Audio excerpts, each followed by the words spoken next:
அஸ்ஸலாமு அலைக்கும் வரஹ்மத்துல்லாஹி தஆலா வபரகாத்துஹு. கடந்த வாரத்திற்கு முந்தைய வாரத்தில் பிரயாணத் தொழுகை தொழக்கூடிய முறையும் யார் எப்பொழுது அதனை தொழ வேண்டும் என்பதையும் அதில் ஏற்படக்கூடிய சில தவறுகள், அதற்குண்டான பரிகாரங்கள், சட்டதிட்டங்கள் போன்றவற்றையும் நாம் பார்த்தோம். இந்த வாரத்தில்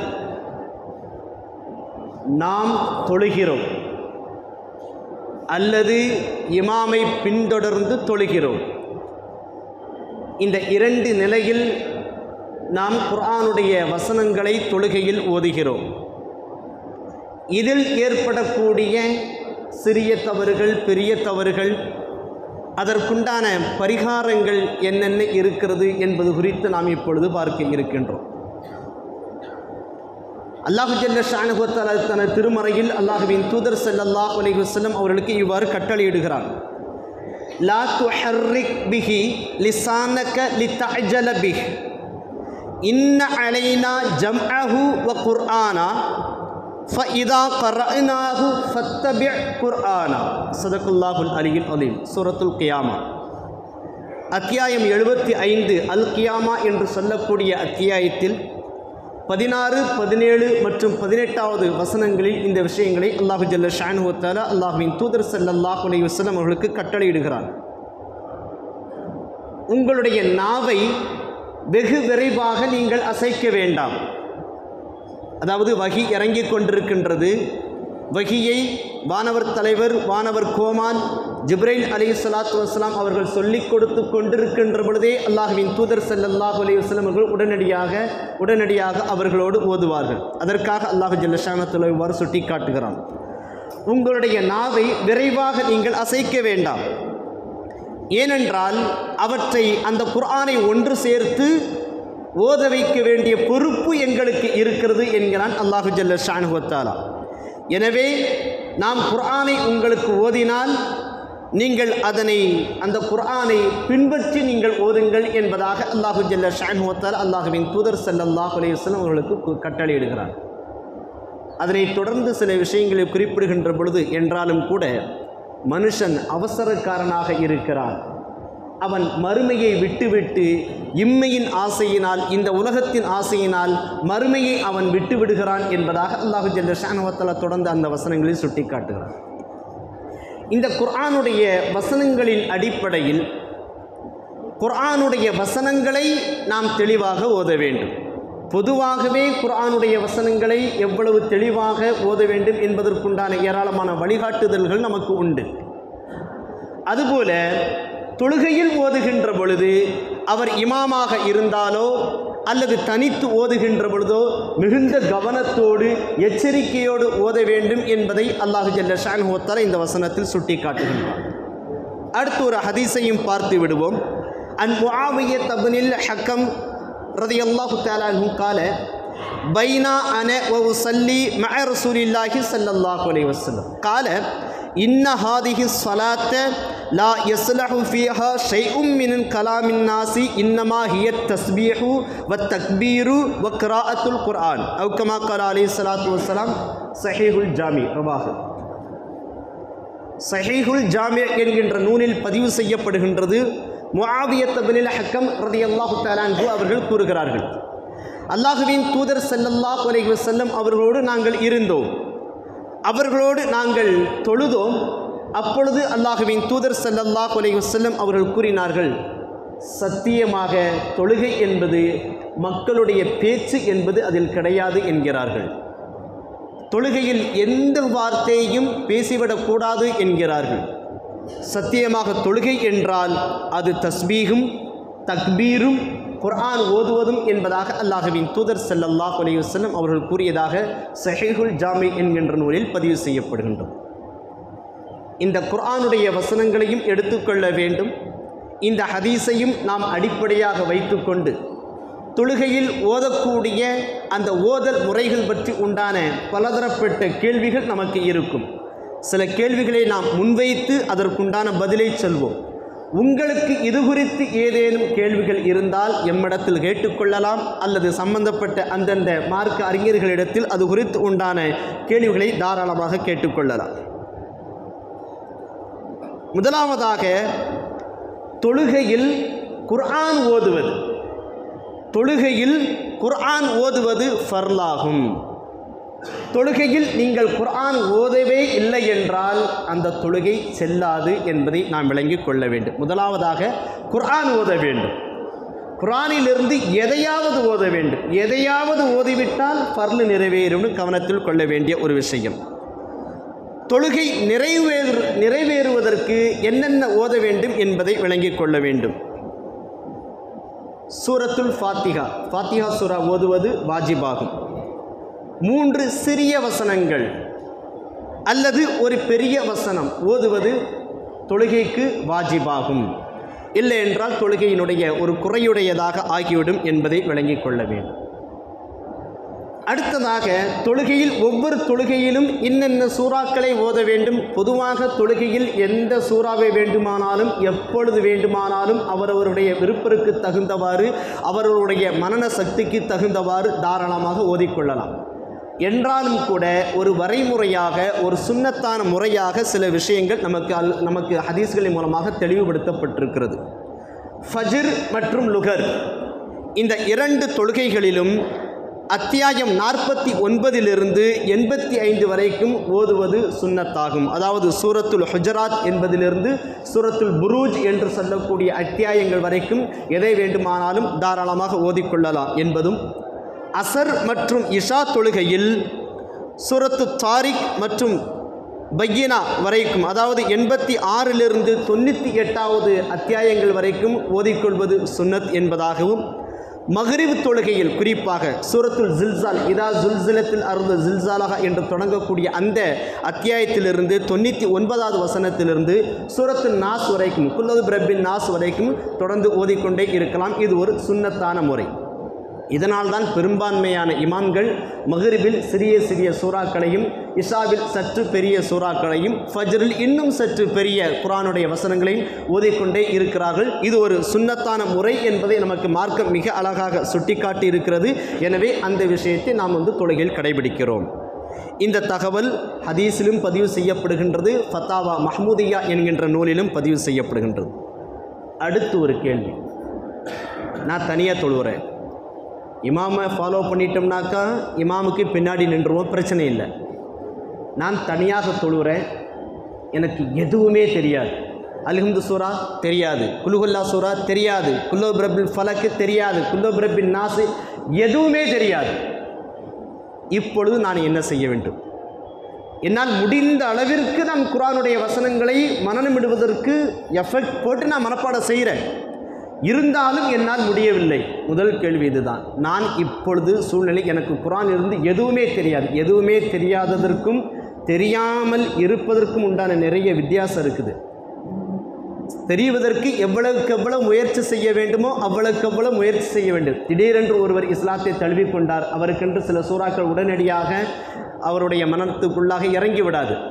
நமக்கு ஆரம்பத்திலிருந்தே குர்ஆனுடைய வசனங்களோ அல்லது அலிபே ஏதாச்சும் ஓதி கொஞ்சம் கொஞ்சம் நமக்கு ஓரளவிற்கு அரபிக்கு பிடிபட்டுரும். புதிதாக இஸ்லாத்தை தழுவுவோருக்கு அவ்வளவு சீக்கிரமாக அது பிடிபட்டு விடாது. இது போன்ற நிலையில் என்ன செய்ய வேண்டும்? கண்டிப்பான முறையில் குர்ஆனிலிருந்து எதையாவது மனனம் இட்டே தீர வேண்டும். முதல் விஷயமாக வேறு வழியே இல்லை என்று வருகின்ற பொழுது கிராத் ஓதக்கூடிய அளவிற்கு நிற்க வேண்டும், ருக்கு செய்ய வேண்டும், சஜ்தா செய்ய வேண்டும். இது ஒரு ஸ்டார்டிங்காக, வேறு வழி இல்லை என்பதற்காக, புதிதாக இஸ்லாத்தை தழுவியவர்களுக்காக, ஏற்கனவே இஸ்லாத்தில் இருந்து கொண்டு குர்ஆனை படித்துவிட்டு அதற்குண்டான எல்லா வாய்ப்புகளையும் அமைத்து கொண்டவர்களுக்கு அல்ல, விளங்கிக் கொள்ளணும்.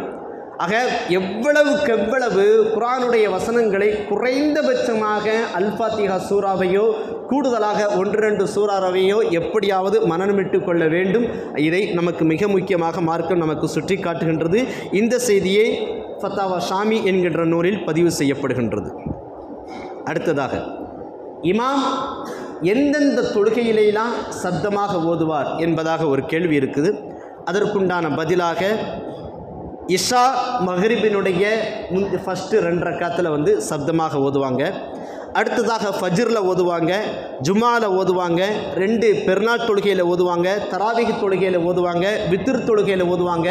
வேறு ஏதேனும் ஸ்பெஷலான நஃபில் தொழுகை ஜமாத்தாக தொழுதால் அதிலும் ஓதுவார்கள் என்பதாக நமக்கு ஃபத்தாவா ஹிந்தியாவில் பதிவு செய்யப்படுகின்றது.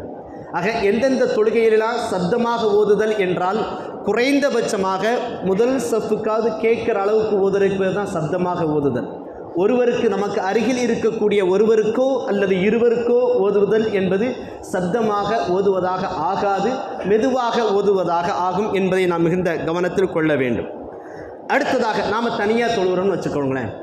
ஒரு லுகர் தொழுகையோ ஒரு மகரிப் தொழுகையோ தனியாக தொழுகிறோம். தக்பீரை கட்டி நமக்கு வந்து அல்ஹம்து சூரா தெரியும், துணை சூரா தெரியும். மெதுவாக ஓதுகிறேன் என்கின்ற பெயரில் உதட்டை அசைக்காமல் வெறுமெனே மனதால் ஓதினீர்கள் என்று சொன்னால் தொழுகை செல்லாது. உதடும் அசையணும், மனசுக்குள்ளே ஓதணும். அல்ஹம்துலில்லாஹி ரப்பில் ஆலமீன் அர் ரஹ்மானிர் ரஹீம் மாலிக். குறைஞ்சபட்சம் உங்களுக்கு கேட்குற அளவுக்காச்சும் ஓதணும். நம்மளுக்கு கேட்குற அளவுக்கு ஓதுதல் என்றால் நாம் ஓதுகிறோம் என்பதை நாம் விளங்கிக் கொள்ள வேண்டும். கண்ணை மூடிக்கிட்டு இமாமுக்கு பின்னாடி எதையாவது திங்க் பண்ணிக்கிட்டே இருக்கிறோம் இல்லையா, இதெல்லாம் எண்ணங்கள். அதையே நம்ம முதல் ரக்காத்தில் எண்ணத்தானே செய்கிறோம் என்பதாக மனசுக்குள்ளாரவே எந்த விதமான நாவு அசைவு உதட அசைவு எதுவுமே இல்லாமல் வெறுமனே மனதால் நாம் குர்ஆனை ஓதினால் அந்த தொழுகை செல்லாது என்பதாக நமக்கு மார்க்கம் மிக அழகாக நமக்கு சுட்டி காட்டுகின்றது. இது ஃபத்தாவா தாத்தர்ஹானியா என்கின்ற நூலில் பதிவு செய்யப்படுகின்றது. அடுத்ததாக பாருங்கள், நமக்கு அடிக்கடி சில சமயங்களில் வந்து இமாம்களுக்கு ஏற்படக்கூடிய ஒரு விஷயந்தான். ஃபஜ்ரு, மக்ரிபு, இஷா, ஜும்மா போன்ற தொழுகையில் இமாம் வந்து தொழுகைக்காக தக்பீர் கட்டிட்டார். ஏதோ ஒரு தாட் அவருக்கு இந்த ஃபஜ்ர் தொழுகை, மக்ரிப், இஷாவினுடைய முந்தின 2 ரக்காத்து, ஜும்மா தொழுகை இது போன்ற சப்தமாக ஓதக்கூடிய நிலையில் இமாம் அவர்கள் தக்பீர் கட்டிவிட்டு பேசாமல் நின்று விடுகிறார்கள். இன்னும் எதையுமே ஓத ஆரம்பிக்கலை. சனாலாம் ஓதிருப்பாங்கன்ட்டு நமக்கு நல்லா தெரியுது. அல்ஹம்து சூரா ஓத வேண்டியது இன்னும் ஓதலையேன்ட்டு நாம் பின்னாடி நிற்கிறவங்க நினச்சிக்கிட்டே இருக்கிறாங்க. ஆனால் இமாம் இன்னும் ஓதவில்லை. இது போன்ற சூழ்நிலையில் என்ன செய்வது? சப்தமாக ஓத வேண்டிய அந்த நேரத்தில் இமாம் அவர்கள் சப்தமாக ஓதாமல் மெதுவாக குர்ஆனுடைய வசனங்களை ஓதிவிடக்கூடாது. ஏதோ ஒரு சிந்தனையில் சும்மா நின்றுட்டார். அல்லாஹ் அக்பர் தக்பீர் கட்டியாச்சு, சுப்ஹானக்கல்லாஹும்மன்னு சனாவும் ஓதியாச்சு. ஜும்மா தொழுகைனே வச்சுக்குவோம். ஜும்மா தொழுகையில் இமாம் தக்பீர் கட்டிட்டாங்க. பின்னாடி நிற்கிறவங்களாம் என்ன இன்னும் இமாம் வந்து அல்ஹம்து சூராவை இன்னும் ஆரம்பிக்கலையே என்று அவர்கள் நினைத்து கொண்டிருக்கின்ற பொழுது சடனாக பின்னால் இருந்து யாராவது ஒருவர் சுப்ஹானல்லாஹ் என்று சொல்வார்கள். இமாம் அவர்கள் எந்த வசனத்தையும் ஓதியிருக்கக்கூடாது. அப்படி ஓதாமல் சும்மா நின்றுவிட்டு பின்னால் இருந்து ஞாபகம் ஊட்டிய பிறகு அல்ஹம்துலில்லாஹி ரப்பில் ஆலமீன் அர் ரஹ்மானிர் ரஹீம் என்று ஓதி துணைசர ஓதிவிட்டார் என்று சொன்னால் அவர் மீது எந்த விதமான குற்றமும் கிடையாது. அதற்காக சஜ்தா சஹ்வு செய்ய வேண்டிய அவசியம் இல்லை. ஒன்று. மெதுவாக ஓத வேண்டிய தொழுகை இருக்குது, லுகர் தொழுகை இருக்குது. லுகர் தொழுகையிலே இந்த இமாம் அவர்கள் தக்பீர் கட்டிட்டாங்க. ஜும்மான்னு நினச்சிட்டு அல்லது வேறு ஏதோ ஒரு தொழுகை நினச்சிட்டு தக்பீர் கட்டின உடனே சுப்ஹானக்கல்லாஹும்ம வபிஹம்திக ஓதிய பிறகு அல்ஹம்துலில்லாஹி ரப்பில் ஆலமீன் என்று சவுண்டு கிராத் ஓதுறதுக்கு ஆரம்பித்து விட்டால் பின்னால் நிற்பவர்கள் உடனடியாக சுப்ஹானல்லாஹ் என்று சொல்லும். எம்னாக்க லுகர் தொழுகை, அசர் தொழுகை எல்லாத்துக்கும் தெரியும், அமைதியாக இருக்குன்றது தெரியும். பட் இமாம் ஏதோ ஒரு தாட்டில் ஏதோ ஒரு சிந்தனையில் அல்ஹம்தை தொடங்கி விட்டார். அல்ஹம்தை தொடங்கிய உடனடியாக பின்னால் உள்ளவங்க சொல்லிடுவாங்க, சுப்ஹானல்லாஹ் சொல்லிடுவாங்க, எல்லாருக்கும் தெரியும். அது அல்ஹம்துலில்லாஹி அல்லது ரப்பில் ஆலமீன் வரைக்கும் இமாம் ஓதியிருப்பார். அப்படி ஓதிவிட்டு இமாம் அவர்கள் அமைதியாக நின்றுவிட்டால் அதற்கு பிறகு துணை சூரா ஓதுவார், தொழுகையை முடிப்பார். இவர் மீதும் எந்த விதமான குற்றமும் கிடையாது. சஜ்தா சஹ்வு செய்ய வேண்டிய அவசியம் இல்லை. சரியா? இப்போ எப்போ சஜ்தா சஹ்வு உண்டாகுதுனாக்கா அல்ஹம்துலில்லாஹி ரப்பில் ஆலமீன் அர் ரஹ்மானிர் ரஹீம் 2வது ஆயத்தை ஓதி முடித்த பின்னாடியும் பின்னால் உள்ளவர்கள் கவனம் இல்லாமல் அதற்கு பிறகு எடுத்து கொடுத்தார்கள் என்று சொன்னால், அதற்கு பிறகு இமாம் அமைதியாக இருந்துவிட்டால் அப்பொழுதும் சஜ்தா சஹ்வு கண்டிப்பாக செய்ய வேண்டும். ஏனென்றால் குர்ஆன் ஓதுவது ஃபர்லு. இந்த ஃபர்லு சப்தமாக ஓதுறது வந்து வாஜிபு சில தொழுகைகளில். இவர் வந்து அமைதியாக இருக்கக்கூடிய நேரத்தில் வந்து சப்தமாக ஓதிவிட்டார், குர்ஆனுடைய அந்த அளவை விட அதிகமாக ஓதிவிட்டார் என்கின்ற காரணத்தினால் சஜ்தா சஹ்வு 2 ஆயத்து அல்லது 3 ஆயத்து ஓதிட்டால், லுகர் தொழுகையில் சப்தமாக 2 அல்லது 3 ஆயத்து ஓதிவிட்டால் அவர் வந்து சஜ்தா சஹ்வு செய்யணும். அதே மாதிரி ஜும்மா போன்ற சத்தமாக ஓதக்கூடிய விஷயங்களில் இமாம் அவர்கள் அமைதியாக நின்று கொண்டு சனாவிற்கு பிறகு அல்ஹம்துலில்லாஹி ரப்பில் ஆலமீன் அர்-ரஹ்மானிர் ரஹீம் மாலிகி யௌமித்தீன் போன்ற மெதுவாகவேனும் 3 வசனத்தை ஓதிவிட்டார் என்று சொன்னாலும், அதற்கு பிறகு பின்னால் இருந்தவர்கள் சுப்ஹானல்லாஹ் சொல்லி அதற்கு பிறகு ஞாபகம் வந்து அல்ஹம்துலில்லாஹி ரப்பில் ஆலமீன் என்று சத்தமாக ஓதி அந்த தொழுகையை முடித்தார் என்று சொன்னால் இப்பொழுதும் அவர் சஜ்தா சஹ்வு செய்ய வேண்டும். முதல்ல சொன்னது எதுவுமே ஓதாமல் அமைதியாக நின்றிருந்தார். ரெண்டாவது சொல்கிறது வந்து மனசுக்குள்ளாரவே அல்லது வந்து ஒருவருக்கு மட்டும் கேட்கின்ற அளவிற்கு அவர் குர்ஆனுடைய வசனங்களை ஓதிவிட்டால் இந்த காரியங்களை எல்லாம் செய்ய வேண்டும் என்பதாக மிக தெளிவான முறையில் நமக்கு குர்ஆனுடைய வசனங்கள் நமக்கு சுட்டி காட்டப்படுகின்றது. ஹதீஸ்கள் நமக்கு காண கிடைக்கின்றது. மார்க்க விஷயங்களில் உண்டான ரத்துல் முஹ்தார் என்கின்ற நூலிலும் நமக்கு காண கிடைக்கின்றது. அடுத்ததாக இமாம் வந்து தொழு வச்சுக்கிட்டு இருக்கிறார். தொழு வச்சுக்கிட்டு இருக்கும்போது ஏதோ ஒரு ஆயத்தை வந்து விட்டுட்டார், அல்லது திரும்ப திரும்ப வந்து ஒரே அதாவது ஒரு ஆயத்தினுடைய ஸ்டார்டிங்கு, உதாரணத்துக்கு அலிஃப் லாம் மீம் என்று ஓதுறோம்னு வச்சுக்கோங்களேன். அதற்கு அடுத்து வந்து சஜ்தாவுடைய அலிஃப்லாமா இல்லாட்டி வந்து பக்ராவுடைய அலிஃப்லாமான்னு தெரியலை, திரும்ப திரும்ப அதையே ஓதிக்கிட்டே இருக்கிறார் என்றால் இப்பொழுது என்ன செய்வது? இமாமுக்கு எடுத்து கொடுக்கலாமா? மிகச்சரியான அறிவிப்பின்படி இமாமுக்கு எடுத்து கொடுப்பது மார்க்கத்தில் அனுமதிக்கப்பட்ட ஒன்று. அஹ்மது ஷரீஃபில் பதிவு செய்யப்படுகின்றது, சஹீஹான முறையில் பதிவு செய்யப்படுகின்றது. அல்லாஹ்வின் தூதர் ஸல்லல்லாஹு அலைஹி வஸல்லம் அவர்கள் ஒரு தொழுகையை தொழ வைத்து கொண்டிருந்தார்கள். ஒரு வசனத்தை விட்டார்கள். தொழுது கொண்டிருந்த ஒரு நபித்தோழர் ரலியல்லாஹு அன்ஹு அவர்கள் எடுத்து கொடுத்தார்கள். அல்லாஹ்வின் தூதர் ஸல்லல்லாஹு அலைஹி வஸல்லம் தொழுது விட்டார்கள், தொழுகையை முடித்து விட்டார்கள். முடித்துவிட்டு ஜமாத்தில் பின்னால் இருந்தவர்களை பார்த்து, நான் தொழுது கொண்டிருந்த பொழுது எனக்கு எடுத்து கொடுத்தது யார் என்பதாக அல்லாஹ்வின் தூதர் ஸல்லல்லாஹு அலைஹி வஸல்லம் அவர்கள் கேட்க, சபையில் இருந்த மிக அழகான முறையில் கிராத் ஓதக்கூடிய குர்ஆனை நன்கு மனனமிட்டிருந்த உபய் இப்னு கஅப் ரலியல்லாஹு தஆலா அன்ஹு அவர்கள் எழுந்திருத்து பணிவாக அல்லாஹ்வின் தூதர் ஸல்லல்லாஹு அலைஹி வஸல்லம் அவர்களை நான் தான் அதை எடுத்து கொடுத்தேன் என்று சொன்னார்கள். உடனடியாக அல்லாஹ்வின் தூதர் ஸல்லல்லாஹு அலைஹி வஸல்லம் அவர்கள் முகம் மலர்ந்தவர்களாக சந்தோஷத்தில், அல்ஹம்துலில்லாஹ், நீங்கள் தான் எடுத்து கொடுத்திருப்பீர்கள் என்று நான் நினைத்தேன், அதுபோலவே நீங்கள் எடுத்து கொடுத்திருக்கிறீர்கள் என்பதாக அல்லாஹ்வின் தூதர் ஸல்லல்லாஹு அலைஹி வஸல்லம் கூறிய இந்த செய்தி அஹ்மது ஷரீஃபில் பதிவு செய்யப்படுகின்றது. இந்த அடிப்படையில் பொதுவான ஒரு கருத்து ஒன்று உண்டு. எல்லா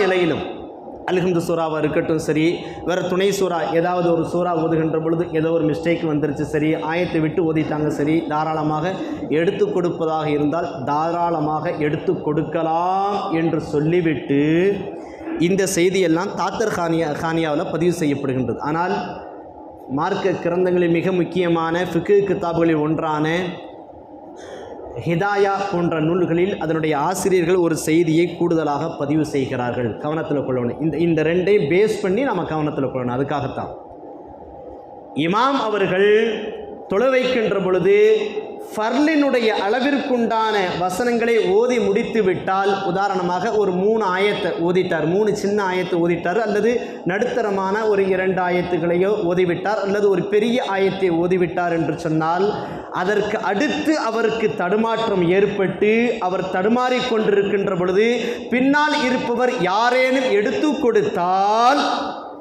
அந்த தொழுகை முறிந்துவிடும் என்கிறார்கள் ஹிதாயாவினுடைய ஆசிரியர் அவர்கள். இதுவும் ஹனஃபி கிதாப். இது ஸோ இந்த 2 விஷயங்கள் முதல்ல வந்து தாத்தர் கானியாவில் பதிவு செய்யப்படுகின்றது. எல்லா நிலையிலும் எப்போனாலும் தாராளமாக எடுத்து கொடுக்கலாம்.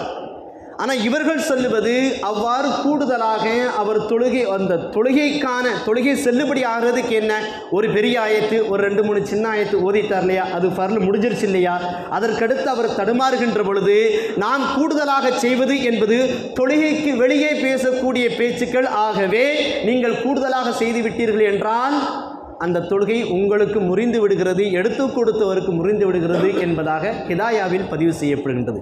இந்த இரண்டையும் அடிப்படையாக வைத்துக்கொண்டு இன்ன பிற ஃபிக்ஹ் சட்டத்தினுடைய அறிஞர்கள் சொல்கின்ற பொழுது, இமாம் அவர்கள் தடுமாறினாலும் பரவாயில்லை, நீங்கள் எடுத்து கொடுப்பதில் அவசரம் காட்ட வேண்டாம்.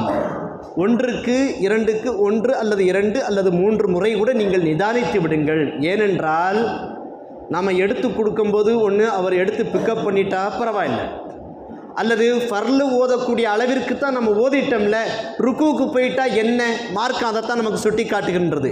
அந்த தொழுகைக்கான அளவிற்கு நீங்கள் ஓதிவிட்டீர்கள் என்றால், அதற்கு அடுத்து உங்களுக்கு தொடர்ந்து தடுமாற்றம் வருகிறது என்றால், குழப்பத்தை தவிர்ப்பதற்காக உடனடியாக இமாம் அவர்கள் ருக்குவிற்கு சென்று விட வேண்டும் என்பதாக மார்க்கம் மிக அழகாக பதிவு செய்கின்றது.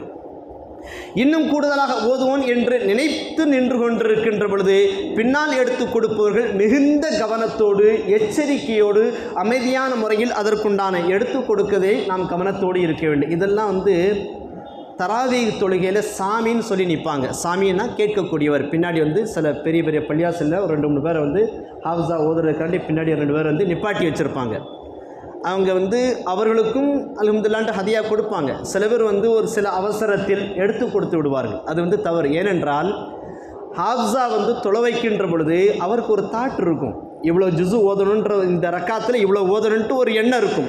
அதை நோக்கி அவர் ஓதிக்கொண்டே இருக்கின்ற பொழுது திடீரென்று அவருக்கு ஏதேனும் ஒரு இடையில் ஒரு சிறிய தடுமாற்றம் ஏற்பட்டு விட்டது என்று சொன்னால் அவர் மேலிருந்த ஆயத்திலிருந்து எடுக்க மாட்டார். சில ஹாஃபிஸாக்கள் அந்த பேஜினுடைய ஸ்டார்ட்டிலிருந்தோ அல்லது ஐன் ருக்கு என்று சொல்லக்கூடிய அந்த ஐனிலிருந்தோ அல்லது அந்த ரக்காத்தின் ஆரம்பத்தில் ஒன்று ஓதிருப்பாங்கள்ல, அதிலிருந்தோ திருப்பி ஃபஸ்ட்டு வருவாங்க. ஆக பின்னால் இருக்கக்கூடியவர்கள் மிகுந்த கவனத்தோடும் எச்சரிக்கையோடும் எடுத்து கொடுக்க வேண்டும் என்பதை மார்க்கம் நமக்கு மிக தெளிவாக நமக்கு சுட்டி காட்டியிருக்கின்றது. இந்த விஷயத்தில் மிகுந்த கவனத்தோடு இருக்க வேண்டும் என்பதை எடுத்துக்கொள்ள வேண்டும். தொழுகை நடந்துக்கிட்டு இருக்குது, யாராச்சும் ஒருத்தவங்க அங்கே ஓதிக்கிட்டு இருக்கிறாங்க, அவங்க ஆக்சுவலி தொழுதுட்டாங்க, ஏதோ ஒன்று சம்திங் அவங்க உட்காந்து ஓதிக்கிட்டு இருக்காங்கன்னு வைங்களேன். இமாமுக்கு ஏதோ பிரச்சனை வந்துருச்சு தொழுகையில், அந்த ஓதக்கூடிய விஷயத்தில் அதை அவர் கேட்டுடுறாரு. அப்படி உட்கார்ந்து கொண்டிருப்பவர் இமாமுக்கு எடுத்து கொடுத்தால் இமாமுடைய தொழுகை முறிஞ்சிரும். பின்னாடி யாரெல்லாம் தொழுதுறீங்களோ எல்லாருடைய தொழுகையும் க்ளோஸ் ஆயிரும். ஏன்னாக்கா அவர் தொழுகைக்கு இதுக்கு சம்பந்தமில்லாத ஒருவர் எடுத்து கொடுத்தல் என்பது மிக மோசமான செயல் என்பதாக ஷாமி என்கின்ற நூலில் நமக்கு மிக தெளிவாக பதிவு செய்யப்படுகின்றது. அடுத்ததாக, ஒரே ரக்காத்தில் 2 வாட்டி சூரா ஃபாத்திஹா ஓதிட்டா ஏதேனும் குற்றம் ஏற்பட்டு விடுமா என்பதை நாம் கவனத்தில் கொள்ள வேண்டும். இது எப்போ ஏற்படும்? ஒரே ரக்காத்தில் 2 வாட்டி அல்ஹம்து சூரா எப்போ ஓதுவாங்கன்னாக்க, பெரும்பாலும் வெள்ளிக்கிழமை சூரா சஜ்தா ஓதுவாங்க இல்லையா? சஜ்தா ஓதும்போது அல்ஹம்து சூரா ஓதிட்டு அந்த சஜ்தா சூரா ஸ்டார்ட் பண்ணுவாங்க. ஸ்டார்ட் பண்ணிவிட்டு சஜ்தாவினுடைய ஆயத்து வந்ததோட சஜ்தாக்கு போயிடுவாங்க. சஜ்தாக்கு எந்திரிச்சிட்டு எந்த சஜ்ஜாலேருந்து மிஸ் ஆச்சோ அதுக்கப்புறம் இருக்கக்கூடிய அந்த ஆயத்திலிருந்து தான் ஓதக்கூடிய வழக்கம். சம்டைம்ஸ் ஏதோ ஒரு ஞாபகத்தில் திரும்பவும் அல்ஹம்து சூராயை ஓதிவிட்டார் என்று சொன்னால் அவர் மீது எந்த குற்றமும் கிடையாது, அதற்காக சஜ்தா சஹு செய்ய வேண்டிய எந்த விதமான அவசியமும் கிடையாது என்பதாக ஃபத்தாவா ஆலம்கீரியில் பதிவு செய்யப்படுகின்றது. அடுத்ததாக, சூறாக்களை தொழுகையில் இருக்கக்கூடிய குர்ஆனில் இருக்கக்கூடிய வரிசைப்படி ஓத வேண்டுமா, அல்லது முன்பின்னாக சிறிய சூறாவை ஃபஸ்ட்டும் அதை கடைசியில் இருக்கக்கூடிய சூறாவை ஃபஸ்ட்டும் அதற்கு அடுத்து இருக்கக்கூடிய சூறாவை அடுத்தடுத்த ரக்காத்தில் ஓதிக்கலாமா என்பது ஒரு கேள்வி. அதாவது தக்பீர் கட்டியாச்சு, முதல் ரக்காத்து அஜர்த்தி இமாமே மகரிப் தொழுகைக்கு ஸ்டார்ட் பண்ணிட்டாருன்னு வைங்களேன், அல்லாஹ் அக்பர்னு ஸ்டார்ட் பண்ணிட்டார். எடுத்தடுப்பு அல்ஹம்து சூராக்கு அப்புறம் குல் பிரபின் நாஸ் ஓதிட்டார். இதற்கு அடுத்து என்ன செய்வார்? 2ஆம் ரக்காத்தில் என்ன செய்வார்?